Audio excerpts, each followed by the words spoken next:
Programme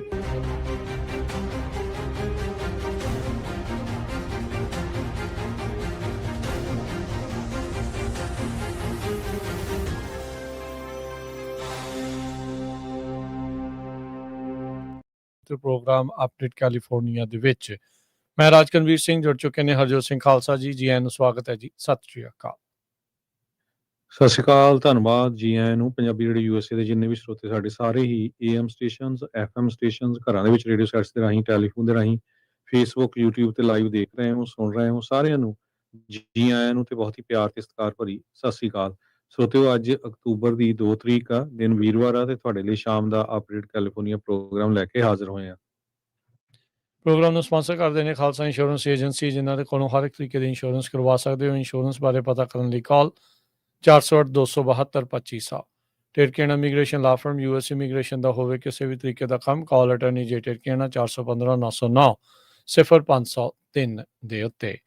Gurbachan Singh Nagra Sacramento, Balwinder Singh Pawla ਸੈਨ ਹੋਜ਼ੇ, Gurdev Singh Sohal ਐਂਟੀਲੋਪ, Varinder Singh ਬੋਇਆਲ Yuba city, Avtar Singh ਮੰਜ਼ਿਲ ਕਲੋਵਿਸ, ਪਰਮਜੀਤ ਸਿੰਘ ਦਾਖਾ Berkeley. ਸਾਰਿਆਂ ਦਾ ਧੰਨਵਾਦ। ਜੇ ਤੁਸੀਂ ਵੀ ਇਸ ਪ੍ਰੋਗਰਾਮ ਨੂੰ ਸਪਾਂਸਰ ਕਰਨਾ ਚਾਹੁੰਦੇ ਹੋ, ਸੰਪਰਕ ਕਰ ਸਕਦੇ ਹੋ 408-722-7698 ਦੇ ਉੱਤੇ। ਜੀ, ਅੱਜ ਦੀਆਂ ਖਬਰਾਂ ਵੱਲ ਚਲੀਏ ਤੇ ਕੈਲੀਫੋਰਨੀਆ ਦੀ ਜਿਹੜੀ ਡਿਪਾਰਟਮੈਂਟ ਆਫ ਮੋਟਰ ਵਹੀਕਲ ਆ, ਉਹਨਾਂ ਨੇ ਇੱਕ ਨਵਾਂ ਡਰਾਈਵਿੰਗ ਲਾਇਸੈਂਸ ਤੇ ਆਈਡੀ ਕਾਰਡ ਜਿਹੜਾ ਆ ਉਹ ਰੋਲ ਆਊਟ ਕੀਤਾ ਹੈਗਾ, ਜਿਹਦੇ ਵਿੱਚ ਜਿਹੜਾ ਡਿਜ਼ਾਈਨ ਤੇ ਸਿਕਿਉਰਿਟੀ ਫੀਚਰਸ ਆ ਉਹਨੂੰ ਰੀਵੈਂਪ ਕੀਤਾ ਗਿਆ ਹੈਗਾ। ਗੋਲਡ ਮਾਈਨਰ ਜਿਹੜਾ ਆ ਔਨ ਦਾ ਕਰੰਟ ਕਾਰਡ ਉਹ ਰਿਪਲੇਸ ਕੀਤਾ ਗਿਆ ਆ ਕੈਲੀਫੋਰਨੀਆ ਦੇ ਆਈਕੋਨਿਕ ਰੈੱਡ ਬੋਰਡਸ, ਪੌਪੀਜ਼ ਤੇ ਕੋਸਟ ਲਾਈਨ ਦੇ ਨਾਲ। ਕੈਲੀਫੋਰਨੀਆ ਜਿਹੜੀ ਆ one of the first state ਆ ਜਿਸ ਨੇ ਡਿਜੀਟਲ ਸਿਕਿਉਰਿਟੀ ਸਿਗਨੇਚਰ ਜਿਹੜਾ ਆ ਪਿੱਛੇ ਬਾਰਕੋਡ ਦੇ ਉੱਤੇ ਐਡ ਕੀਤਾ ਹੈਗਾ। ਤੇ ਜਿਹੜੇ ਨਵੇਂ ਕਾਰਡ ਆ ਇਹਨਾਂ ਦੇ ਉੱਤੇ ਮੈਗਨੈਟਿਕ ਸਟ੍ਰਿਪ ਨਹੀਂ ਹੋਊਗੀ ਬੈਕ ਦੇ ਉੱਤੇ। ਜਿਹੜੀ ਆ ਫੀਸ ਇਸ ਡੀਐਮਬੀ ਕਾਰਡ ਦੀ, ਜੇ ਤੁਸੀਂ ਲਾਇਸੈਂਸ ਦੀ ਜਾਂ ਆਈਡੀ ਕਾਰਡ ਦੀ, ਉਹ ਸੇਮ ਹੀ ਹੈਗੀ ਆ। ਜਿਹੜੇ ਕਰੰਟ ਆਈਡੀ ਤੇ ਲਾਇਸੈਂਸਸ ਆ ਉਹ ਵੈਲਿਡ ਹੈਗੇ ਜਦੋਂ ਤੱਕ ਐਕਸਪਾਇਰ ਨਹੀਂ ਹੋਏ ਹੈਗੇ ਜੀ। ਸੋ ਇਸ ਨੂੰ ਜੋ ਇਸ ਟਾਈਮ ਮੁੱਦਾ ਜਿਹੜਾ ਚੱਲ ਰਿਹਾ ਉਹਦੇ ਨਾਲ ਜੋੜ ਕੇ ਨਾ ਜਿਹੜਾ ਉਹ ਦੇਖਿਆ ਜਾਵੇ, ਇਹ ਇੱਕ ਵੱਖਰੇ ਤਰ੍ਹਾਂ ਦੀ ਜਿਹੜੀ ਉਹ ਚੀਜ਼ ਆ। ਸਿਰਫ ਲਾਇਸੈਂਸ ਦੀ ਕਹਿ ਲਓ ਵੀ ਸ਼ਕਲ ਸੂਰਤ ਜਿਹੜੀ ਉਹਨਾਂ ਨੇ ਚੇਂਜ ਕੀਤੀ ਆ। ਸੋ ਆ ਜਿਹੜੇ ਰੈੱਡਵੁੱਡ ਦੀ ਗੱਲ ਕਰ ਰਹੇ ਆ ਤੇ ਉਹ ਸਾਰੀਆਂ ਆ ਭਾਲੂ ਆ, ਤਾਰਾ ਆ, ਰੀਅਲ ਆਈਡੀ, ਇਹ ਉਹ ਨਵਾਂ ਰੀਡਿਜ਼ਾਈਨ ਉਹਨਾਂ ਨੇ ਜਿਹੜਾ ਉਹ ਕੀਤਾ ਆ। ਸੋ ਇਹਦੇ ਵਿੱਚ ਇਹ ਕੋਈ ਭੁਲੇਖਾ ਨਾ ਖਾਵੇ ਵੀ ਕੀ ਇਹ ਵਰਕ ਪਰਮਿਟ ਵਾਲੇ ਜਿਹੜੇ ਲਾਇਸੈਂਸਿਸ ਉਹ ਸੇਮ ਤਰੀਕੇ ਨਾਲ ਰਹਿਣਗੇ ਕਿ ਨਹੀਂ। ਉਹਦੀ ਅਜੇ ਕਲੈਰਿਟੀ ਆਉਣੀ ਜਿਹੜੀ ਉਹ ਬਾਕੀ ਆ। ਉਹ ਚਿੱਠੀ ਪੱਤਰ ਜਦੋਂ ਆਊਗਾ ਉਹਦੇ ਵਿੱਚ ਉਦੋਂ ਪਤਾ ਲੱਗੂਗਾ। ਕਈ ਜਣੇ ਕਹਿ ਰਹੇ ਆ ਵੀ ਉਹ ਉਸੇ ਤਰੀਕੇ ਨਾਲ ਚਾਲੂ ਰਹਿਣਗੇ, ਪਰ ਇਹ ਜਿਹੜੇ ਤੁਹਾਡੇ ਰੈਗੂਲਰ ਆਪਾਂ ਲਾਇਸੈਂਸਿਸ ਦੀ ਗੱਲ ਕਰਦੇ ਆ, ਜਿਹੜਾ ਕਲਾਸ ਏ ਕਹਿ ਲਓ ਵੀ ਲਾਇਸੈਂਸ ਹੁੰਦਾ ਹੈ ਗੱਡੀ ਗੁੱਡੀ ਚਲਾਉਣ ਵਾਲਾ, ਜਿੰਨਿਆਂ ਦੇ ਕੋਲ ਵੀ ਸਾਰੇ ਕੋਲ ਲਾਇਸੈਂਸ ਆ, ਨਵਾਂ ਜਿਹੜਾ ਰੀਡਿਜ਼ਾਈਨ ਜਿਹੜਾ ਉਹਨਾਂ ਨੇ ਕਰ ਦਿੱਤਾ ਐਕਸਟਰਾ ਸਿਕਿਉਰਿਟੀ ਫੀਚਰ ਦੇ ਨਾਲ। ਤੇ ਜਿਹੜੇ ਉੱਦਾਂ ਤੁਹਾਡੀ ਜੇਬਾਂ ਦੇ ਵਿੱਚ ਪਏ ਆ ਉਹ ਚਾਲੂ ਰਹਿਣਗੇ ਜਿੰਨੀ ਦੇਰ ਤੱਕ ਉਹ ਐਕਸਪਾਇਰ ਨਹੀਂ ਹੁੰਦੇ। ਸੋ ਇਹਦੇ ਵਿੱਚ ਐਵੇਂ ਗੱਚ ਨਹੀਂ ਖਾਣੀ, ਘਬਰਾਉਣ ਵਾਲੀ ਕੋਈ ਗੱਲ ਨਹੀਂ। ਤੁਹਾਡੇ ਜਿਹੜੇ ਰੈਗੂਲਰ ਲਾਇਸੈਂਸ ਆ ਉਹ ਚੱਲਦੇ ਜਿਹੜੇ ਉਹ ਰਹਿਣਗੇ। ਸੋ ਇਹ ਥੋੜੇ ਜਿਹੜੇ ਇਹਨਾਂ ਨੇ ਚੇਂਜਸ ਕੀਤੇ ਆ, ਨਵਾਂ ਰੀਡਿਜ਼ਾਈਨ ਜਿਹੜਾ ਆ ਉਹ ਸਾਹਮਣੇ ਲਿਆਂਦਾ ਆ। ਅਗਲੀ ਜਿਹੜੀ ਹਰਜੋਤ ਸਿੰਘ ਜੀ ਖਬਰ ਕਰਦੇ ਜਾਈਏ, ਨਿਊਯਾਰਕ ਦੇ ਲਾਗਵਾਰਡੀਆ ਏਅਰਪੋਰਟ ਤੋਂ ਆ ਰਹੀ ਆ। 2 ਡੈਲਟਾ ਦੇ ਜਿਹੜੇ ਏਅਰਪਲੇਨ ਆ ਉਹ ਆਪਸ ਦੇ ਵਿੱਚ ਟੈਕਸੀਵੇ ਦੇ ਉੱਤੇ ਹੀ ਜਿਹੜੇ ਉਹ ਟਕਰਾ ਗਏ ਹੈਗੇ ਆ। ਸੋ ਇਸ ਦੇ ਬਾਰੇ ਜਿਹੜੀ ਉਹ ਜਾਣਕਾਰੀ ਆ ਉਹ ਪ੍ਰਾਪਤ ਹੋ ਰਹੀ ਆ। ਇਹ 2 ਡੈਲਟਾ ਦੇ ਕਹਿੰਦੇ ਵੀ ਏਅਰਪਲੇਨ ਸੀਗੇ ਤੇ ਆਪਸ ਦੇ ਵਿੱਚ ਜਿਹੜੇ ਆ ਇੱਕ ਹਿਸਾਬ ਦੇ ਨਾਲ ਟਕਰਾ ਗਏ ਆ। ਜਿਹੜਾ ਨਾਲ ਗ੍ਰਾਫਿਕ ਚੱਲ ਰਿਹਾ ਹੈ ਉੱਥੋਂ ਇਹ ਚੀਜ਼ ਪਤਾ ਲੱਗਦੀ ਆ। ਇੱਕ ਦਾ ਜਿਹੜਾ ਨੋਜ਼ ਮਿਲਦਾ ਦੂਜੇ ਦੇ ਵਿੰਗ ਦੇ ਵਿੱਚ ਜਾ ਕੇ ਵੱਜਿਆ ਹੈ, ਯਾਨੀ ਕਿ ਮੂੰਹ ਜਿਹੜਾ ਉਸਦੇ ਜਿਹੜਾ ਫਰੰਟ ਆ ਉਸ ਦਾ ਸਾਹਮਣੇ ਵਾਲਾ ਪਾਸਾ ਆ ਉਹ ਇੱਕ ਪਰ ਦੇ ਵਿੱਚ ਜਾ ਕੇ ਜਿਹੜਾ ਉਹ ਵੱਜਾ ਹੈਗਾ ਆ। ਸੋ ਇਹ ਕੋਲੀਜਨ ਵਾਪਰਿਆ ਆ। ਇਸ ਤੋਂ ਪਹਿਲਾਂ ਆਪਾਂ ਦੇਖਿਆ ਵੀ ਬਹੁਤ ਵਾਰੀ ਜਿਹੜੇ ਜਹਾਜ਼ ਆ ਆਪਸ ਦੇ ਵਿੱਚ ਕਹਿ ਲਓ ਵੀ ਟਕਰਾਉਂਦੇ ਬਚਦੇ ਰਹੇ ਆ, ਪਰ ਇਹ ਲੋ ਸਪੀਡ ਕੋਲੀਜਨ ਜਿਹੜੀ ਆ ਉਹ ਵਾਪਰੀ ਆ। ਇਹਨਾਂ ਜਹਾਜ਼ਾਂ ਨੂੰ ਡੈਲਟਾ 에ਅਰਲਾਈਨਸ ਨੇ ਜਿਹੜਾ ਦੱਸਿਆ ਵੀ ਐਂਡੇਵਰ 에ਅਰ ਫਲਾਈਟ ਨੰਬਰ 5047 ਜੋ ਕਿ ਸ਼ਾਰਲਟ ਨਾਰਥ ਕੈਰੋਲੀਨਾ ਤੋਂ ਆ ਰਹੀ ਸੀ, ਤੇ ਐਂਡੇਵਰ ਫਲਾਈਟ 5155 ਜਿਹੜੀ ਕਿ ਵਰਜੀਨੀਆ ਨੂੰ ਜਿਹੜੀ ਉਹ ਜਾਣੀ ਸੀ, ਉੱਥੋਂ ਉਹਨਾਂ ਦੇ ਆਪਸ ਦੇ ਵਿੱਚ ਟਕਰਾਇਆ। ਐਂਡੇਵਰ ਜਿਹੜੀ ਫਲਾਈਟ 에ਅਰਲਾਈਨ ਆ ਉਹ ਡੈਲਟਾ ਦੀ ਸਬਸਿਡਰੀ ਹੈਗੀ ਆ। So port of authority of New York ਤੇ ਨਿਊ ਜਰਸੀ ਨੇ ਜਿਹੜੀ ਸਟੇਟਮੈਂਟ ਦੇ ਵਿੱਚ ਇਹ ਦੱਸਿਆ ਵੀ ਈਸਟਰਨ ਟਾਈਮ ਦੇ ਮੁਤਾਬਕ 10 ਵਜੇ ਤੋਂ ਉੱਤੇ ਦਾ ਵਕਤ ਜਿਹੜਾ ਆ ਉਹ ਹੋ ਚੁੱਕਾ ਸੀਗਾ ਜਦ ਇਹ ਘਟਨਾ ਜਿਹੜੀ ਉਹ ਵਾਪਰੀ ਜਿਹੜੀ ਹੈਗੀ ਆ। ਸੋ ਟੈਕਸੀਵੇ ਦੇ ਉੱਤੇ ਜਦੋਂ ਜਹਾਜ਼ ਇੱਕ ਚੜ੍ਹਨ ਵੱਲ ਨੂੰ ਜਾ ਰਿਹਾ ਸੀ ਤੇ ਇੱਕ ਜਿਹੜਾ ਜਹਾਜ਼ ਉਤਰ ਕੇ ਆ ਰਿਹਾ ਸੀ, ਉਹਨਾਂ ਦੀ ਆਪਸ ਦੇ ਵਿੱਚ ਜੇ ਕਹਿ ਲਓ ਵੀ ਉਸ ਦੇ ਉੱਤੇ ਟੈਕਸੀਵੇ ਦੇ ਉੱਤੇ ਜਿਹੜਾ ਟਕਰਾਅ ਹੋਇਆ ਆ। ਕਿਸੇ ਦੇ ਸੱਟ ਚੋਟ ਦੀ ਅਜੇ ਤੱਕ ਕੋਈ ਖਬਰ ਨਹੀਂ ਆ ਤੇ ਹੁਣ ਇਸ ਦੀ ਜਿਹੜੀ ਜਾਂਚ ਆ ਉਸ ਨੂੰ ਕੀਤਾ ਜਾਊਗਾ। ਇੱਕ ਫਲਾਈਟ ਦੇ ਵਿੱਚ 28 ਪੈਸੰਜਰ ਤੇ 4 ਕਰੂ ਮੈਂਬਰ ਤੇ ਦੂਸਰੀ ਫਲਾਈਟ ਦੇ ਵਿੱਚ 57 ਪੈਸੰਜਰ ਤੇ 4 ਕਰੂ ਮੈਂਬਰ ਜਿਹੜੇ ਆ ਉਹ ਸੀਗੇ। ਸੋ ਨੋਜ਼ ਤੇ ਵਿੰਡ ਸਕਰੀਨ ਕਹਿੰਦੇ ਵੀ ਜਿਹੜੀ ਫਲਾਈਟ 5047 ਦੀ ਉਹਦੀ ਟੁੱਟੀ ਆ ਤੇ ਜਿਹੜਾ 5155 ਆ ਉਸ ਤੇ ਰਾਈਟ ਵਿੰਗ ਦੇ ਵਿੱਚ ਇਹ ਟੱਕਰੇ ਆ ਤੇ NTSB ਦੇ ਹੈੱਡਕੁਆਰਟਰ ਦੇ ਵਿੱਚ ਦੋਨਾਂ ਹੀ ਫਲਾਈਟ ਦੇ ਪਲੇਨਸ ਦੇ ਜਿਹੜੇ ਫਲਾਈਟ ਰਿਕਾਰਡਰ ਆ ਉਹ ਰਿਕਵਰ ਕਰਕੇ ਉੱਥੇ ਘੱਲ ਦਿੱਤੇ ਗਏ ਆ। ਉਹਨਾਂ ਨੂੰ ਐਨਾਲਾਈਜ਼ ਕੀਤਾ ਜਾਊਗਾ ਤੇ ਉਸ ਦੀ ਅੱਗੇ ਜਾਂਚ ਹੋਊਗੀ। ਸੋ ਕਹਿੰਦੇ ਵੀ ਉੱਦਾਂ ਪ੍ਰੀਟੀ ਵਾਇਲੈਂਟ ਤੇ ਕੋਲੀਜਨ ਸੀਗਾ। ਆਪਾਂ ਨੂੰ ਇਹ ਨਹੀਂ ਪਤਾ ਵੀ ਇਸ ਦੇ ਵਿੱਚ ਹੋਰ ਕੀ ਕੁਛ ਜਿਹੜਾ ਆ ਉਹ ਵਾਪਰਿਆ ਹੈਗਾ ਆ। ਸੋ ਕਸਟਮਰਸ ਤੋਂ ਉਹਨਾਂ ਨੇ ਮਾਫੀ ਜਿਹੜੀ ਉਹ ਜ਼ਰੂਰ ਮੰਗੀ ਆ। ਸੋ ਹੁਣ ਦੇਖਦੇ ਹਾਂ ਅੱਗੇ ਇਸ ਦੇ ਵਿੱਚ ਕੀ ਹੋਰ ਆਉਂਦੀ ਆ ਗੱਲਬਾਤ ਬਾਹਰ। ਅਗਲੀ ਖਬਰ ਵੱਲ ਚਲੀਏ। ਕੈਲੀਫੋਰਨੀਆ ਦੇ ਗਵਰਨਰ ਗੈਬਨ ਨਿਊਸਮ ਹੋਣਾ ਨੇ ਇਹ ਕਿਹਾ ਆ ਵੀ ਜਿਹੜੇ ਕੈਲੀਫੋਰਨੀਆ ਦੇ ਕਾਲਜਸ ਤੇ ਯੂਨੀਵਰਸਿਟੀਜ਼ ਉਹ ਟਰੰਪ ਨਾਲ ਸਮਝੌਤਾ ਕਰਨਗੇ, ਜਿਹੜਾ ਟਰੰਪ ਦਾ ਪੈਕਟ ਸਾਈਨ ਕਰਨਗੇ, ਉਹਨਾਂ ਦੀ ਜਿਹੜੀ ਫੰਡਿੰਗ ਆ ਕੱਟੀ ਜਾਊਗੀ। ਹੁਣ ਜਿਹੜੀਆਂ ਯੂਨੀਵਰਸਿਟੀ ਤੇ ਕਾਲਜਸ ਆ ਉਹ ਇੱਕ ਗਵਰਨਰ ਤੇ ਇੱਕ ਪ੍ਰੈਜ਼ੀਡੈਂਟ ਦੇ ਵਿਚਾਲੇ ਫਸ ਗਏ ਹੈਗੇ ਆ। ਕੈਲੀਫੋਰਨੀਆ ਦੇ ਗਵਰਨਰ ਗੈਬਨ ਨਿਊਸਮ ਹੋਣਾ ਨੇ ਪ੍ਰੈਜ਼ੀਡੈਂਟ ਟਰੰਪ ਉਹਨਾਂ ਦੇ ਜੋ ਯੂਨੀਵਰਸਿਟੀ ਕੰਪੈਕਟ ਜਿਹੜਾ ਇੰਟਰੋਡਿਊਸ ਕੀਤਾ ਗਿਆ ਹੈਗਾ ਹਾਇਰ ਐਜੂਕੇਸ਼ਨ ਦੇ ਲਈ, ਟਰੰਪ ਨੂੰ ਇਹ ਕਹਿੰਦੇ ਆ ਵੀ ਜੇ ਮੇਰੇ ਨਾਲ ਐਗਰੀ ਕਰੋਗੇ ਤੇ ਅਸੀਂ ਤੁਹਾਨੂੰ ਫੰਡਿੰਗ ਦੇਵਾਂਗੇ। ਹੁਣ ਗਵਰਨਰ ਨੇ ਅੱਜ ਕਹਿ ਦਿੱਤਾ ਵੀ ਜੇ ਤੁਸੀਂ ਟਰੰਪ ਉਹਨਾਂ ਦੇ ਨਾਲ ਐਗਰੀ ਕਰਦੇ ਹੋ ਤੇ ਅਸੀਂ ਤੁਹਾਡੀ ਜਿਹੜੀ ਫੰਡਿੰਗ ਆ ਉਹ ਫਰੀਜ਼ ਕਰ ਦਾਂਗੇ। ਸੋ 10 ਪੁਆਇੰਟ ਮੈਮੋ ਜਿਹਦਾ ਟਾਈਟਲ ਹੈਗਾ compact for academic excellence in higher education, ਇਹ ਉਹਨਾਂ ਨੂੰ ਜਿਹੜੀ ਆ ਪ੍ਰੈਫਰੈਂਸ਼ੀਅਲ ਟ੍ਰੀਟਮੈਂਟ ਦਿੱਤੀ ਜਾਊਗੀ ਫੈਡਰਲ ਫੰਡਿੰਗ ਦੇ ਲਈ। ਨਿਊਸਮ ਹੋਣੀ ਜਿਹੜੇ ਆ ਪੁਸ਼ਬੈਕ ਕਰ ਰਹੇ ਹੈਗੇ ਆ ਇਹ ਜੋ ਟਰੰਪ ਹੁਣੀ ਕਹਿ ਰਹੇ ਉਸ ਨੂੰ ਲੈ ਕੇ। ਸੋ ਹੁਣ ਦੇਖਦੇ ਸਥਿਤੀ ਕਿੱਥੇ ਆਉਂਦੀ ਆ। ਪਰ ਦਾ ਹਿਲ ਮੈਗਜ਼ੀਨ ਨੇ ਅੱਜ ਰਿਪੋਰਟ ਕੀਤਾ ਵੀ ਯੂਨੀਵਰਸਿਟੀਜ਼ ਤੇ ਕਾਲਜਸ ਦੋਨਾਂ ਦੇ ਵਿਚਾਲੇ ਹੁਣ ਫਸ ਗਏ ਹੈਗੇ। USC ਜਿਹੜੀ ਯੂਨੀਵਰਸਿਟੀ ਆਫ ਸਦਰਨ ਕੈਲੀਫੋਰਨੀਆ ਦਾ ਇੱਕ ਅਜਿਹਾ ਸਕੂਲ ਆ। 9 ਯੂਨੀਵਰਸਿਟੀਜ਼ ਨੂੰ ਇਹ ਜਿਹੜਾ ਕੰਪੈਕਟ ਆ ਹਰਜੋਤ ਸਿੰਘ ਜੀ ਘੱਲਿਆ ਗਿਆ ਸੀਗਾ ਫੈਡਰਲ ਸਰਕਾਰ ਦੇ ਜਿਹੜਾ ਉਹ ਦੁਆਰਾ, ਤੇ ਜਿਹੜਾ USC ਆ ਸਿਰਫ ਉਹਨਾਂ ਨੂੰ ਇਹ ਕੰਪੈਕਟ ਮਿਲਿਆ ਸੀ। ਇਹ ਪ੍ਰਾਈਵੇਟ ਸਕੂਲ ਆ ਪਰ ਇਹਨਾਂ ਨੂੰ ਕੈਲੀਫੋਰਨੀਆ ਤੋਂ ਕੈਲ ਗ੍ਰਾਂਟਸ ਜਿਹੜੀਆਂ ਸਟੇਟ ਤੋਂ ਮਿਲਦੀਆਂ ਆ। ਇਹ ਫਾਈਨੈਂਸ਼ੀਅਲ ਜਿਹੜਾ ਇੱਕ ਏਡ ਮਿਲਦੀ ਆ ਸਟੇਟ ਦੇ ਵੱਲੋਂ, ਉਹ ਸਟੂਡੈਂਟਸ ਦੇ ਲਈ ਜਿਹੜੀ ਫੰਡਿੰਗ ਪ੍ਰੋਵਾਈਡ ਕਰਦੀ ਹੈ, ਜਿਹੜੀ ਕਿ ਯੂਨੀਵਰਸਿਟੀ ਨੂੰ ਤੇ ਸਟੂਡੈਂਟਸ ਨੂੰ ਵਾਪਸ ਦੇਣ ਦੀ ਜ਼ਰੂਰਤ ਨਹੀਂ ਹੁੰਦੀ। ਕੈਲੀਫੋਰਨੀਆ ਦੇ ਡਿਪਾਰਟਮੈਂਟ ਆਫ ਫਾਈਨੈਂਸ ਆ ਉਹਨਾਂ ਨੇ ਦੱਸਿਆ ਵੀ ਕੈਲ ਗ੍ਰਾਂਟ ਫੰਡਿੰਗ ਦੇ ਵਿੱਚ ਪਿਛਲੇ ਸਾਲ $28.4 ਮਿਲੀਅਨ USC ਨੂੰ ਜਿਹੜਾ ਮਿਲਿਆ ਯੂਨੀਵਰਸਿਟੀ ਆਫ ਸਦਰਨ ਕੈਲੀਫੋਰਨੀਆ ਨੂੰ। ਤੇ ਇੰਡੀਪੈਂਡੈਂਟ AICCU ਜਿਹੜੀਆਂ ਇੰਸਟੀਟਿਊਸ਼ਨ ਆ ਕੁੱਲ ਮਿਲਾ ਕੇ ਪਿਛਲੇ ਸਾਲ 'ਚ $227 ਮਿਲੀਅਨ ਉਹਨਾਂ ਨੂੰ ਹਾਸਲ ਜਿਹੜੇ ਉਹ ਹੋਏ ਸੀਗੇ। ਸੋ ਸਟੇਟ ਕਾਲਜਸ ਜਿੱਦਾਂ ਯੂਨੀਵਰਸਿਟੀ ਆਫ ਕੈਲੀਫੋਰਨੀਆ UC ਜਿਹੜਾ ਸਿਸਟਮ ਆ ਉਹ California state university, California community colleges, ਉਹਨਾਂ ਨੂੰ $2.2 ਬਿਲੀਅਨ ਦੀਆਂ $2.2 ਬਿਲੀਅਨ ਦੀਆਂ ਕੈਲ ਗ੍ਰਾਂਟਸ ਜਿਹੜੀਆਂ ਉਹ ਮਿਲੀਆਂ ਸੀਗੀਆਂ। ਤੇ ਹੁਣ ਸਿੱਧੀ ਇਹਨਾਂ ਨੇ ਕਹਿਤਾ ਆ ਵੀ ਭਾਈ ਜੇ ਤੁਸੀਂ ਆਪਣੀ ਇਹ ਫੰਡਿੰਗ ਬਰਕਰਾਰ ਰੱਖਣੀ ਆ ਤੇ ਟਰੰਪ ਵਾਲੀ ਜਿਹੜੀ ਉਹ ਤੁਸੀਂ ਸਾਈਨ ਨਹੀਂ ਕਰਨੀ। ਤੇ ਇਹ ਲੜਾਈ ਦੇ ਵਿੱਚ ਹੁਣ ਵਿਚਾਰੇ ਵਿਦਿਆਰਥੀ ਆ ਉਹ ਇਸ ਦੇ ਵਿੱਚ ਪਿਸਣਗੇ। ਸੋ ਕਹਿੰਦੇ ਵੀ ਕੋਈ ਵੀ ਜਿਹੜਾ ਨਿਊਸਮ ਨੇ ਇਹੀ ਕਿਹਾ ਵੀ ਕੋਈ ਵੀ ਯੂਨੀਵਰਸਿਟੀ ਜਿਹੜੀ ਰੈਡੀਕਲ ਐਗਰੀਮੈਂਟ ਨੂੰ ਸਾਈਨ ਕਰੂਗੀ ਉਹ state the billions of dollar the funding ਉਸ ਦੇ ਵਿੱਚੋਂ ਲੂਜ਼ ਜਿਹੜੀ ਉਹ ਕਰ ਜਾਊਗੀ। ਵਾਈਟ ਹਾਊਸ ਨੇ ਕਿਹਾ ਵੀ ਜਿਹੜੇ ਗਵਰਨਰ ਆ ਉਹਨਾਂ ਨੇ ਡਿਜ਼ਾਸਟਰ ਆਪਣੀ ਸਟੇਟ ਦੇ ਵਿੱਚ ਆਪ ਕ੍ਰੀਏਟ ਕੀਤਾ ਆ। ਜਿਹੜੀਆਂ ਕੁੜੀਆਂ ਨੂੰ ਐਂਡੇਂਜਰ ਕਰ ਰਹੇ ਆ ਜਦੋਂ ਬੰਦੇ ਜਿਹੜੇ ਉਹਨਾਂ ਦੀਆਂ ਗਰਲ ਸਪੋਰਟਸ ਦੇ ਵਿੱਚ ਜਦੋਂ ਉਹ ਖੇਡ ਰਹੇ ਆ, ਤੇ ਕਹਿੰਦੇ ਵੀ ਜਿਹੜਾ ਵੀ ਅਪੋਜ਼ ਕਰਦਾ ਹੈ ਕੰਪੈਕਟ ਨੂੰ ਜਿਹੜਾ ਹੁਣ ਨਿਊਸਮ ਜਿਹੜਾ ਉਹ ਕਰ ਰਿਹਾ ਆ ਤੇ ਇਹ ਇੱਕ ਉਹਨਾਂ ਵੱਲੋਂ ਮਾੜੀ ਜਿਹੜੀ ਗੱਲ ਆ। ਅਸੀਂ ਤਾਂ ਹਾਇਰ ਐਜੂਕੇਸ਼ਨ ਦੇ ਵਿੱਚ ਰਿਫਾਰਮ ਲਿਆਉਣ ਦੀ ਇਸ ਦੇ ਜ਼ਰੀਏ ਕੋਸ਼ਿਸ਼ ਕਰ ਰਹੇ ਹਾਂ, ਪਰ ਲੜਾਈ ਜਿਹੜੀ ਹਰਜੋਤ ਸਿੰਘ ਜੀ ਐਜੂਕੇਸ਼ਨ ਨੂੰ ਲੈ ਕੇ ਵੀ ਜਿਹੜੀ ਉਹ ਇੱਥੇ ਤੱਕ ਹੁਣ ਪਹੁੰਚ ਚੁੱਕੀ ਹੈ।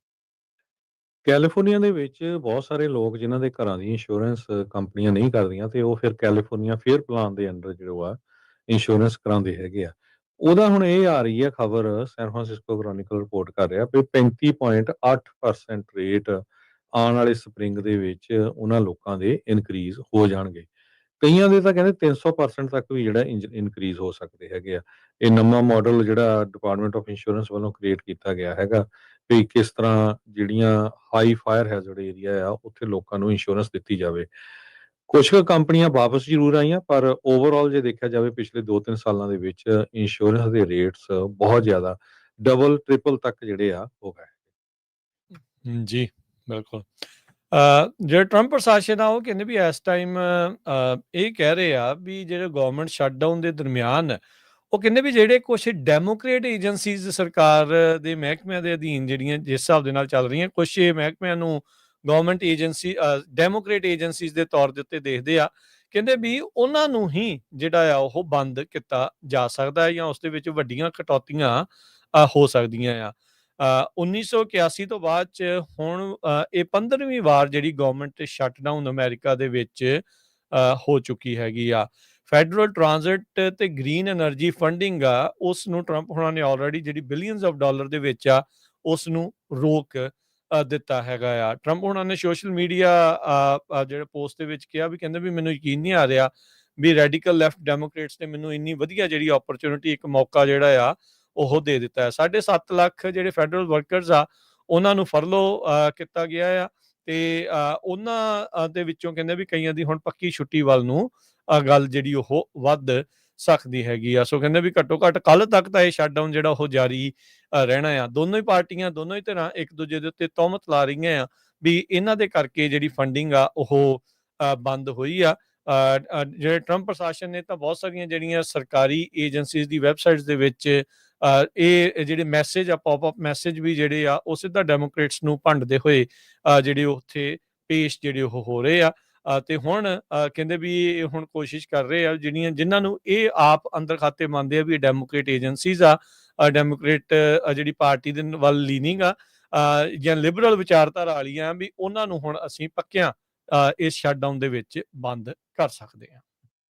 ਫੈਡਰਲ ਗਵਰਨਮੈਂਟ ਜਿਹੜਾ ਸ਼ਟਡਾਊਨ ਆ ਇਹਦਾ ਕੈਲੀਫੋਰਨੀਆ ਦੇ ਉੱਤੇ ਵੀ ਕਾਫੀ ਜ਼ਿਆਦਾ ਅਸਰ ਪਊਗਾ। ਹਾਲਾਂਕਿ transportation hubs, school, financial, medical services ਇਹਨਾਂ ਦੇ ਉੱਤੇ ਤਾਂ ਨਹੀਂ ਕਿਸੇ ਤਰ੍ਹਾਂ ਦਾ ਅਸਰ ਪਿਆ। ਪਾਰਕਸ ਵਗੈਰਾ ਦੇ ਉੱਤੇ ਜਿਹੜਾ ਕਾਫੀ ਜ਼ਿਆਦਾ ਪਿਆ। ਐਜੂਕੇਸ਼ਨ ਡਿਪਾਰਟਮੈਂਟ ਹਾਰਡਲੀ ਕਹਿੰਦੇ ਬਹੁਤ ਜ਼ਿਆਦਾ ਹਿੱਟ ਹੋਈ ਹੈਗੀ ਆ। 7.5 ਲੱਖ ਦੇ ਕਰੀਬ ਜਿਹੜੇ ਫੈਡਰਲ EMPLOYEES ਆ ਜਿਨ੍ਹਾਂ ਨੂੰ ਫਰਲੋ ਕੀਤਾ ਗਿਆ ਹੈਗਾ।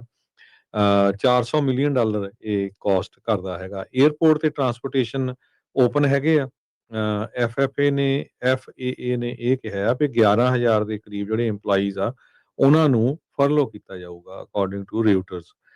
ਇੰਡਸਟਰੀ ਐਕਸਪਰਟਸ ਇਹ ਵਾਰਨਿੰਗ ਦੇ ਰਹੇ ਆ ਵੀ ਜੇ ਲੌਂਗ ਚੱਲਦਾ ਰਿਹਾ ਤਾਂ TSA ਲਾਈਨਸ, ਫਲਾਈਟ ਡਿਲੇਜ਼, ਕੈਂਸਲੇਸ਼ਨ ਇਹ ਕਾਫੀ ਜ਼ਿਆਦਾ ਅਸਰ ਪਊਗਾ। ਪਾਰਕਸ ਕੈਲੀਫੋਰਨੀਆ ਦੇ ਵਿੱਚ ਬਹੁਤ ਮਸ਼ਹੂਰ ਪਾਰਕ ਆ, ਤੁਹਾਨੂੰ ਪਤਾ ਹੀ ਆ, ਜਿਸ ਤਰ੍ਹਾਂ ਯੋਸੇਮਿਟੀ ਨੈਸ਼ਨਲ ਪਾਰਕ, ਜੋਸ਼ੂਆ ਟਰੀ, ਡੈਥ ਵੈਲੀ ਹਜੇ ਤੱਕ ਓਪਨ ਆ ਪਰ ਆਉਣ ਵਾਲੇ ਸਮੇਂ 'ਚ ਕੀ ਹੁੰਦਾ ਹੈਗਾ ਉਹਦੇ ਤੇ ਅਸਰ ਪਊਗਾ। US ਫੋਰੈਸਟ ਸਰਵਿਸ ਜਿਹੜੀ ਉਹ ਸ਼ਟਡਾਊਨ ਰਹੂਗੀ। 193 ਮਿਲੀਅਨ ਏਕੜ ਲੈਂਡ ਜਿਹੜੀ ਆ 46 ਸਟੇਟਾਂ 'ਚ ਮੈਨੇਜ ਕਰਦੀ ਹੈਗੀ ਆ ਤੇ 154 ਨੈਸ਼ਨਲ ਫੋਰੈਸਟ ਹੈਗੇ ਆ। ਪਰ ਕਿਉਂਕਿ ਅਕਤੂਬਰ ਮਹੀਨਾ ਕੈਲੀਫੋਰਨੀਆ 'ਚ ਬੜਾ ਫਾਇਰ ਵਾਲਾ ਸੀਜ਼ਨ ਦਾ ਮਹੀਨਾ ਹੁੰਦਾ, ਸੋ ਇਹਦੇ ਉੱਤੇ ਵੀ ਵੱਡਾ ਅਸਰ ਪਊਗਾ ਕਿਉਂਕਿ ਜਿਹੜੇ ਏਰੀਏ ਦੇ ਵਿੱਚ ਪਾਰਕਸ ਆ, ਬਹੁਤ ਸਾਰੇ ਟਰੀਜ਼ ਆ, ਜੰਗਲ ਆ, ਉਹਨਾਂ ਦੇ ਉੱਤੇ ਅਸਰ ਪਊਗਾ। ਵੈਟਰਨਸ ਫੈਸਿਲਿਟੀਜ਼ ਅਜੇ ਤੱਕ ਓਪਨ ਹੈਗੀਆਂ ਆ। এনवायरमेंट ਕਹਿੰਦੇ 90% EPA ਦਾ ਜਿਹੜਾ ਸਟਾਫ ਆ ਉਹਨੂੰ ਫਰਲੋ ਕਰ ਦਿੱਤਾ ਗਿਆ ਆ ਤੇ ਇਹ ਇੱਕ ਬਹੁਤ ਵੱਡਾ ਜਿਹੜਾ ਨੰਬਰ ਹੈਗਾ। ਜੀ ਕੈਲੀਫੋਰਨੀਆ ਦੇ ਉੱਤੇ ਕਾਫੀ ਵੱਡਾ ਅਸਰ ਪਊਗਾ ਕਿਉਂਕਿ ਕੈਲੀਫੋਰਨੀਆ ਦੇ ਵਿੱਚ ਜਿਹੜੇ এনवायरमेंटल ਪ੍ਰੋਗਰਾਮਸ ਕਾਫੀ ਜ਼ਿਆਦਾ ਚੱਲਦੇ ਆ ਜੋ ਕਿ ਪ੍ਰੈਜ਼ੀਡੈਂਟ ਬਾਈਡਨ ਉਹਨਾਂ ਦੇ ਐਡਮਿਨਿਸਟ੍ਰੇਸ਼ਨ ਦੇ ਟਾਈਮ ਤੋਂ ਫੰਡ ਕੀਤੇ ਗਏ ਸੀਗੇ। ਸੋ ਕਲੀਨ ਵਾਟਰ ਰਿਵੋਲਵਿੰਗ ਫੰਡ ਇਹਨਾਂ ਦੇ ਉੱਤੇ ਜਿਹੜਾ ਅਸਰ ਪਊਗਾ। HD ਪਾਮਰ ਇੱਕ ਸਪੋਕਸਮੈਨ ਹੈ ਕੈਲੀਫੋਰਨੀਆ ਡਿਪਾਰਟਮੈਂਟ ਆਫ ਫਾਈਨੈਂਸ ਤੇ ਉਹ ਕਹਿੰਦੇ ਵੀ ਅਸੀਂ ਹਰ ਰੋਜ਼ ਬਾਰ-ਬਾਰ ਚੈੱਕ ਕਰ ਰਹੇ ਹਾਂ ਵੀ ਕਿੰਨਾ ਕੁ ਜ਼ਿਆਦਾ ਜਿਹੜਾ ਅਸਰ ਆ ਕੈਲੀਫੋਰਨੀਆ ਦੇ ਬਿਜ਼ਨੈਸਸ ਤੇ ਕੈਲੀਫੋਰਨੀਆ ਦੇ ਜਿਹੜੇ ਗਵਰਨਮੈਂਟ ਆਫਿਸਸ ਆ ਉਹਨਾਂ ਦੇ ਉੱਤੇ ਪਊਗਾ। ਸੋਸ਼ਲ ਸਿਕਿਉਰਿਟੀ ਬੈਨੀਫਿਟਸ ਚੱਲਦੇ ਰਹਿਣਗੇ। ਮੇਲ ਵੀ ਆ ਰਹੀ ਹੈਗੀ ਆ। ਸਟੂਡੈਂਟ ਲੋਨ ਤੇ ਐਜੂਕੇਸ਼ਨ ਲੋਨ ਜਿਹੜੇ ਆ ਉਹ ਵੀ ਇਸੇ ਤਰ੍ਹਾਂ ਚੱਲਦੇ ਰਹਿਣਗੇ। ਜੀ। ਦੱਸ ਜਾਈਏ ਕੈਲੀਫੋਰਨੀਆ ਦੀਆਂ ਜਿਹੜੀਆਂ ਇਹਨਾਂ ਨੈਸ਼ਨਲ ਪਾਰਕਸ ਦੇ ਵਿੱਚ ਜਿਹੜੇ ਮੇਨ ਬੰਦ ਹੋਏ ਆ, ਅਲਕਟਰਾਜ਼ ਆਈਲੈਂਡ, ਜਿਸ ਨੂੰ ਇੱਕ ਵਾਰੀ ਡਿਟੈਂਸ਼ਨ ਫੈਸਿਲਿਟੀ ਬਣਾਉਣ ਦੀ ਗੱਲ ਟਰੰਪ ਹੁਣਾਂ ਨੇ ਆਖੀ ਸੀ, ਉਹ ਜਿਹੜਾ ਜੇਲ੍ਹ ਰਹੀ ਹੈ ਇੱਕ ਟਾਈਮ ਦੇ ਉੱਤੇ, ਉਹ ਹੁਣ ਬੰਦ ਆ, ਨੈਸ਼ਨਲ ਪਾਰਕ ਸਰਵਿਸ ਨੇ ਦੱਸਿਆ। ਤੇ ਮਰੀਨ ਕਾਊਂਟੀ ਦੇ ਵਿੱਚ ਜਿਹੜੇ ਮੂਰ ਵੁੱਡਸ ਆ, ਉਹ ਵੀ ਨੈਸ਼ਨਲ ਪਾਰਕ 'ਚ ਕਾਫੀ ਲੋਕ ਜਿਹੜਾ ਉਹ ਜਾਂਦੇ ਸੀਗੇ, ਤੇ ਉਹ ਵੀ ਬੰਦ ਕਰ ਦਿੱਤਾ ਗਿਆ। ਤੇ ਕਹਿੰਦੇ ਜਿਨ੍ਹਾਂ ਨੇ ਪਾਰਕਿੰਗ ਰਿਜ਼ਰਵੇਸ਼ਨਸ ਉੱਥੇ ਕੀਤੀਆਂ ਸੀ, ਉਹਨਾਂ ਨੂੰ ਰੀਫੰਡ ਪ੍ਰਾਪਤ ਹੋ ਜਾਣਗੇ। ਨੈਸ਼ਨਲ ਮਾਲ ਦੇ ਵਿੱਚ ਜਦੋਂ ਵਾਸ਼ਿੰਗਟਨ ਦਾ ਮੋਨੂਮੈਂਟ ਦੇਖਣ ਦੇ ਲਈ ਲੋਕ ਜਾਂਦੇ ਆ, ਉਹ ਵੀ ਬੰਦ ਕਹਿੰਦੇ ਵੀ ਇਨਸਾਈਡ ਤੋਂ ਜਿਹੜਾ ਉਹ ਕੀਤਾ ਗਿਆ ਹੈਗਾ ਆ। ਹੋਰ ਵੀ ਕਈ ਜਿਹੜੇ ਓਵਰਆਲ ਅਮਰੀਕਾ 'ਚ ਜਿਹੜੇ ਨੈਸ਼ਨਲ ਪਾਰਕ ਆ, ਉਹ ਹੁਣ ਜਿਹੜੇ ਉਹ ਬੰਦ ਹੋਣਗੇ। ਤੇ ਕਹਿੰਦੇ ਵੀ ਲੋ ਇਨਕਮ ਮਦਰਸ ਦੇ ਜਿਹੜੇ ਜਵਾਨ ਬੱਚੇ ਆ, ਯੰਗ ਚਿਲਡਰਨ ਆ, ਉਹਨਾਂ ਦੀ ਫੂਡ ਅਸਿਸਟੈਂਸ ਉਹ ਲੂਜ਼ ਕਰ ਸਕਦੇ ਆ 2 ਹਫ਼ਤਿਆਂ ਦੇ ਵਿੱਚ ਜੇ ਸ਼ਟਡਾਊਨ ਨਹੀਂ ਖੁੱਲਦਾ ਹੈਗਾ। ਸੋ ਉਧਰ ਵੀ ਜਿਹੜਾ ਹੈ ਉਹ ਅਸਰ ਪੈ ਸਕਦਾ ਹੈਗਾ ਆ। ਇਸ ਟਾਈਮ ਜਿਹੜਾ ਸਟੇਲਮੇਟ ਆ ਹਰਜੋਤ ਸਿੰਘ ਜੀ, ਇਹ ਬਣਿਆ ਪਿਆ ਆ। ਡੈਮੋਕ੍ਰੇਟਸ ਕਹਿੰਦੇ ਆ ਵੀ ਜਿਹੜੀਆਂ ਹੈਲਥ ਕੇਅਰ ਆ, ਉਹਦੇ ਵਿੱਚ ਜਿਹੜੀਆਂ ਸਬਸਿਡੀਆਂ ਚਾਲੂ ਰੱਖਣੀਆਂ ਆ, ਵਧਾਉਣੀਆਂ ਆ। ਤੇ ਰਿਪਬਲਿਕਨਸ ਕਹਿੰਦੇ ਵੀ ਨਹੀਂ, ਇਦਾਂ ਜਿਹੜਾ ਉਹ ਆਪਾਂ ਕਰਨਾ ਹੀ ਨਹੀਂ ਹੈਗਾ। ਸੋ ਲੈਟਸ ਸੀ ਕੀ ਇਸ ਦੇ ਵਿੱਚ ਬਣਦਾ ਆ, ਤੇ ਕਿੱਧਰਲੇ ਪਾਸੇ ਨੂੰ ਇਹ ਗੱਲ ਤੁਰਦੀ ਹੈ। ਕੱਲ ਨੂੰ ਦੁਬਾਰਾ ਸੈਨੇਟ ਤੇ ਜਿਹੜੇ ਹਾਊਸ ਵਾਲੇ ਆ, ਉਹਨਾਂ ਨੇ ਵਾਪਸ ਉੱਥੇ ਪਹੁੰਚਣਾ ਆ ਕੈਪੀਟਲ ਹਿੱਲ ਦੇ ਉੱਤੇ। ਸੋ ਉਮੀਦ ਲਾ ਕੇ ਰੱਖੀ ਜਾ ਸਕਦੀ ਆ ਵੀ ਸ਼ਾਇਦ ਕੁਛ ਦਿਨਾਂ ਦੇ ਵਿੱਚ ਇਹ ਕੋਈ ਸਮਝੌਤਾ ਆਪਸ ਦੇ ਵਿੱਚ ਕਰ ਲੈਣ। ਯੂਨੀਵਰਸਿਟੀ ਏਰੀਆ ਦੇ ਵਿੱਚ ਜਿਹੜੇ ਸਰੋਤੇ ਹੈਗੇ ਆ, ਉੱਥੇ SV 509 ਬਿੱਲ ਨੂੰ ਲੈ ਕੇ ਸਤਨਾਮ ਸਿੰਘ ਹੁਣੀ ਜੋ ਟੇਰਾ ਮੀਨਾ ਗੁਰਦੁਆਰਾ ਸਾਹਿਬ ਆ, ਸ਼ਨੀਚਰਵਾਰ ਨੂੰ ਅਕਤੂਬਰ 4 ਤੇ ਐਤਵਾਰ ਅਕਤੂਬਰ 5 ਦੋਨੋਂ ਦਿਨ ਆਪਣਾ ਸਟਾਲ ਲਾਣਗੇ। ਜਿਹੜੇ ਸਰੋਤਿਆਂ ਨੇ, ਜਿੰਨੇ ਵੀ ਸਾਡੇ ਲਿਸਨਰ ਆ, ਉਹਨਾਂ ਨੇ ਹਜੇ SV 509 ਦੇ ਸੰਬੰਧ ਦੇ ਵਿੱਚ ਜਿਹੜੇ ਸਿਗਨੇਚਰਸ ਆ, ਜੋ ਗਵਰਨਰ ਗੈਬਨ ਨਿਊਸਮ ਨੂੰ ਨਹੀਂ ਭੇਜੇ ਹੈਗੇ, ਉਹ ਉੱਥੇ ਜਾ ਕੇ ਜਿਹੜੀ ਹੈਲਪ ਲੈ ਸਕਦੇ ਹੈਗੇ ਆ। ਨਾਲ ਦੀ ਨਾਲ ਭਾਈ ਅਵਤਾਰ ਸਿੰਘ ਜਰਨਲਿਸਟ ਜਿਹੜੇ ਆ, ਉਹਨਾਂ ਦੀ ਬੁੱਕ ਜਿਹੜੀ ਆ, ਉਹ ਵੀ ਉੱਥੇ ਅਵੇਲੇਬਲ ਹੋਊਗੀ, ਉਹ ਵੀ ਤੁਸੀਂ ਉੱਥੇ ਖਰੀਦ ਸਕਦੇ ਹੋ। ਜੀ। ਅਗਲੀਆਂ ਜਿਹੜੀਆਂ ਹਰਜੋਤ ਸਿੰਘ ਜੀ ਖਬਰ ਦੇ ਵੱਲ ਜਿਹੜੀ ਆਪਾਂ ਵੱਧਦੇ ਜਾਈਏ, ਤਾਂ ਕਹਿੰਦੇ ਵੀ ਹਟਿੰਗਟਨ ਬੀਚ ਇੱਕ ਅਜਿਹਾ ਸ਼ਹਿਰ ਆ ਜੋ ਕਿ ਕੈਲੀਫੋਰਨੀਆ ਦੀਆਂ ਜਿਹੜੀਆਂ ਸੈਂਚਰੀਜ਼ ਪਾਲਿਸੀਜ਼ ਆ, ਉਹਨਾਂ ਨੂੰ ਸਾਈਡ ਤੇ ਬੜੇ ਚਿਰ ਤੋਂ ਜਿਹੜਾ ਉਹ ਕਰਦਾ ਆ ਰਿਹਾ ਹੈਗਾ ਆ। ਕਹਿੰਦੇ ਵੀ ਲੱਖਾਂ ਹੀ ਲੋਕ ਇਹ ਬੀਚ ਵਾਲੇ ਜਿਹੜੇ ਸ਼ਹਿਰ ਦੇ ਉੱਤੇ ਘੁੰਮਣ ਫਿਰਨ ਦੇ ਲਈ ਆਉਂਦੇ ਆ, ਪਰ ਉਹ ਕਹਿੰਦੇ ਵੀ ਅਨਡਾਕੂਮੈਂਟ ਇਮੀਗ੍ਰੈਂਟਸ ਇੱਥੇ ਵੈਲਕਮ ਨਹੀਂ ਹੈਗੇ। ਸੋ ਇਹ ਜਿਹੜੇ ਹਟਿੰਗਟਨ ਬੀਚ ਦੇ ਜਿਹੜੇ ਮੇਅਰ ਪੈਟ ਬਰਨਸ ਆ, ਉੱਦਾਂ ਇਹ ਕਹਿੰਦੇ ਵੀ ਮੇਰੀ ਮਾਂ ਵੀ ਇਮੀਗ੍ਰੈਂਟ ਸੀ, ਮੇਰੇ ਡੈਡ ਦੇ ਜਿਹੜੇ ਪੇਰੈਂਟ ਆ ਉਹ ਵੀ ਇਮੀਗ੍ਰੈਂਟ ਸੀ। ਇਹ ਕੰਟਰੀ ਜਿਹੜੀ ਆ ਫਾਊਂਡ ਕੀਤੀ ਗਈ ਆ ਇਮੀਗ੍ਰੈਂਟਸ ਦੇ ਦੁਆਰਾ, ਪਰ ਜਿਹੜੇ ਲੀਗਲੀ ਇੱਥੇ ਜਿਹੜੇ ਉਹ ਆਏ ਸੀਗੇ। ਜਿਹੜੇ ਹਟਿੰਗਟਨ ਬੀਚ ਦੇ ਮੇਅਰ ਨੇ, ਉਹ ਪ੍ਰੈਜ਼ੀਡੈਂਟ ਟਰੰਪ ਦੇ ਤਗੜੇ ਕੱਟੜ ਸਪੋਰਟਰ ਹੈਗੇ ਨੇ, ਤੇ ਉਹਨਾਂ ਨੇ ਤਾਂ ਆਪਣੇ ਆਫਿਸ ਦੇ ਵਿੱਚ ਉਹਨਾਂ ਦਾ ਬੁੱਤ ਵੀ ਜਿਹੜਾ ਉਹ ਲਾ ਕੇ ਰੱਖਿਆ ਹੈਗਾ। ਕਹਿੰਦੇ ਵੀ ਉਹ ਜਿਹੜੇ ਕੈਲੀਫੋਰਨੀਆ ਦੇ ਗਵਰਨਰ ਨਿਊਸਮ ਆ, ਉਹਨਾਂ ਦੀਆਂ ਪਾਲਿਸੀਜ਼ ਦੇ ਵਿੱਚ ਕਾਫੀ ਵਿਰੋਧਤਾ ਦੇ ਵਿੱਚ ਚੱਲਦੇ ਰਹਿੰਦੇ ਆ। ਸਟੇਟ ਦੇ ਵਿੱਚ ਮੈਜੋਰਿਟੀ ਉੱਦਾਂ ਲੈਫਟ ਲੀਨਿੰਗ ਵੋਟਰਸ ਆ, ਪਰ ਜਦੋਂ ਇਹ ਵਾਲੇ ਇਲਾਕਿਆਂ ਦੀ ਗੱਲ ਕਰੀਏ ਤਾਂ ਇੱਥੇ ਥੋੜੇ ਰਾਈਟ ਵਿੰਗ ਵਾਲੇ ਪਾਸੇ ਨੂੰ ਝੁਕਾਵ ਜਿਹੜਾ ਇਹਨਾਂ ਦਾ ਜ਼ਿਆਦਾ ਜਿਹੜਾ ਉਹ ਹੈਗਾ ਆ। ਜਨਵਰੀ ਦੇ ਵਿੱਚ ਜਿਹੜੇ ਮੇਅਰ ਆ, ਉਹਨਾਂ ਨੇ ਯੂਨੈਨਿਮਸਲੀ ਜਿਹੜਾ ਅਪਰੂਵ ਕੀਤਾ ਗਿਆ ਇਨੀਸ਼ੀਏਟਿਵ ਆ, ਉਹ ਮੋਰੇ ਲਿਆਂਦਾ ਸੀ, ਜਿਸ ਵਿੱਚ ਇਹਨਾਂ ਨੇ ਆਪਣੇ ਆਪ ਨੂੰ ਨਾਨ ਸੈਂਚੁਰੀ ਸਿਟੀ ਜਿਹੜਾ ਉਹ ਡਿਕਲੇਅਰ ਕਰ ਦਿੱਤਾ ਸੀ। ਹੁਣ ਤੱਕ US ਦੇ ਵਿੱਚ 16 ਅਜਿਹੇ ਸ਼ਹਿਰ ਤੇ ਕਾਉਂਟੀਜ਼ ਆ ਜਿਨ੍ਹਾਂ ਨੇ ਆਪਣੇ ਆਪ ਨੂੰ ਨਾਨ ਸੈਂਚੁਰੀ ਜੂਰਿਸਡਿਕਸ਼ਨ ਪਿਛਲੇ ਸਾਲਾਂ ਦੇ ਵਿੱਚ ਡਿਕਲੇਅਰ ਕੀਤਾ ਆ। ਕੈਲੀਫੋਰਨੀਆ ਸਟੇਟ ਪੱਧਰ ਦੇ ਉੱਤੇ ਜਿਹੜੀ ਹਰਜੋਤ ਸਿੰਘ ਜੀ ਸੈਂਚੁਰੀ ਸਟੇਟ ਕਹਿੰਦੇ ਵੀ ਉਹ ਭਾਵੇਂ ਹੈਗੀ ਆ, ਪਰ ਲੋਕਲ ਸਰਕਾਰ ਜਿਹੜੀ ਹਟਿੰਗਟਨ ਬੀਚ ਦੀ ਆ, ਉਹ ਆਪਣੇ ਆਪ ਨੂੰ ਨਾਨ ਸੈਂਚੁਰੀ ਜਿਹੜੀ ਆ ਉਹ ਸਟੇਟ ਜਿਹੜੀ ਸਿਟੀ ਜਿਹੜੀ ਉਹ ਡਿਕਲੇਅਰ ਕਰ ਚੁੱਕੀ ਹੈਗੀ ਆ। ਸੋ ਬਰਨਸ ਉਹਨਾਂ ਨੇ ਕਿਹਾ ਵੀ ਜਿਹੜੇ ਸਾਡੇ ਪੁਲਿਸਮੈਨ ਆ, ਉਹ ਆਈਸ ਤੇ ਟਰਾਂਸਲੇਟਰ ਯੂਜ਼ ਨਹੀਂ ਕਰ ਸਕਦੇ, ਜਾਂ ਉਹ ਟਰਾਂਸਲੇਟ ਨਹੀਂ ਕਰ ਸਕਦੇ ਆਈਸ ਵਾਲਿਆਂ ਦੇ ਲਈ, ਤੇ ਨਾ ਹੀ ਉਹਨਾਂ ਦੇ ਜਿਹੜੇ ਕੰਪਿਊਟਰ ਸਿਸਟਮ ਆ ਉਹਨਾਂ ਦੀ ਵਰਤੋਂ ਜਿਹੜੀ ਉਹ ਕਰ ਸਕਦੇ ਆ। ਪਰ ਕਹਿੰਦੇ ਵੀ ਹੋਰ ਕਈ ਤਰੀਕਿਆਂ ਦੇ ਨਾਲ ਜਿਹੜੀ ਲਾ ਐਨਫੋਰਸਮੈਂਟ ਆ, ਇਹ ਫੈਡਰਲ ਏਜੰਸੀ ਦੇ ਨਾਲ ਮਿਲ ਕੇ ਜਿਹੜੀ ਉਹ ਕੰਮ ਕਰ ਸਕਦੀ ਆ। ਇਸੇ ਲਈ ਕਹਿੰਦੇ ਵੀ ਸਾਡੀ ਐਨਫੋਰਸਮੈਂਟ ਸਭ ਤੋਂ ਤਗੜੀ ਤੇ ਸਭ ਤੋਂ ਵਧੀਆ ਜਿਹੜੀ ਉਹ ਹੈਗੀ ਆ। ਸੋ ਆਪਾਂ ਨੂੰ ਪਤਾ ਹੀ ਆ ਵੀ ਇਸ ਮੌਕੇ ਕਈ ਮੁਲਕ ਦੇ ਜਿਹੜੇ ਸਿਟੀਜ਼ ਦੇ ਵਿੱਚ ਕਈ ਜਿਹੜੇ ਸੂਬਿਆਂ ਦੇ ਵਿੱਚ ਜਿਹੜੀਆਂ ਪੈਂਦੀਆਂ ਆ ਉਹਨਾਂ 'ਚ ਨੈਸ਼ਨਲ ਟਰੂਪਸ ਆ ਉਹਨਾਂ ਨੂੰ ਡਿਪਲੋਏ ਕੀਤਾ ਗਿਆ ਹੈਗਾ ਆ। ਖਬਰਾਂ ਦਾ ਸਮਾਂ ਵੀ ਸਾਡਾ ਸਮਾਪਤੀ ਵੱਲ ਆ ਤੇ ਜੇ ਕਰੰਸੀ ਦੀ ਗੱਲ ਕਰਦੇ ਜਾਈਏ ਤੇ $1 ਦੇ ਬਰਾਬਰ ਕੈਨੇਡਾ ਦੇ $1.40 ਰਹੇ ਆ। $1 ਦੇ ਬਰਾਬਰ ਇੰਡੀਆ ਦੇ 99 ਰੁਪਏ ਤੇ 30 ਪੈਸੇ ਤੇ $1 ਦੇ ਬਰਾਬਰ ਪਾਕਿਸਤਾਨ ਦੇ 279 ਰੁਪਏ ਤੇ 93 ਪੈਸੇ। ਡਾਓ ਜੋਨ ਅੱਜ ਜਿਹੜਾ ਜੀ 79 ਪੁਆਇੰਟ ਵੱਧ ਕੇ 46,520 ਤੇ, S&P 4 ਪੁਆਇੰਟ ਵੱਧ ਕੇ 6715 ਤੇ, ਨੈਸਡੈਕ 99 ਪੁਆਇੰਟ ਵੱਧ ਕੇ 22,844 ਤੇ ਬੰਦ ਹੋਇਆ। ਸੋਨੇ ਦਾ ਭਾਅ $3882 ਪ੍ਰਤੀ ਆਉਂਸ, ਕੱਚੇ ਤੇਲ ਦੀ ਕੀਮਤ $61 ਪ੍ਰਤੀ ਬੈਰਲ ਰਹੀ ਆ। 10 ਈਅਰ ਯੀਲਡ 4.09% ਰਹੀ ਆ ਤੇ ਕ੍ਰਿਪਟੋ ਕਰੰਸੀ 'ਚ ਬਿਟਕੋਇਨ 1,20,242 ਤੇ ਇਥੀਰੀਅਮ $4478 ਦੇ ਬਰਾਬਰ ਚੱਲ ਰਿਹਾ ਆ। ਸੋ ਇੱਥੇ ਹੀ ਸਰੋਤਿਆਂ ਤੋਂ ਇਜਾਜ਼ਤ ਲੈਂਦੇ ਹਾਂ। ਮੇਰੇ ਹਰਜੋਤ ਸਿੰਘ ਵੱਲੋਂ, ਮੇਰੇ ਰਾਜਕਨਵੀਰ ਸਿੰਘ ਵੱਲੋਂ ਆਪ ਸਭ ਨੂੰ ਪਿਆਰ ਸਤਿਕਾਰ ਸਹਿ ਨਿੱਘੀ ਜਿਹੀ ਸਤਿ ਸ੍ਰੀ ਸਤਿ ਅਕਾਲ। ਸ੍ਰੀ ਜਿਉਂਦੇ ਵਾਸਤੇ ਰਹੋ, ਹੱਸਦੇ ਖੇਡਦੇ ਰਹੋ, ਸੁਣਦੇ ਰਹੋ, ਦੇਖਦੇ ਰਹੋ ਪੰਜਾਬੀ ਰੇਡੀਓ USA। ਅਕਾਲ।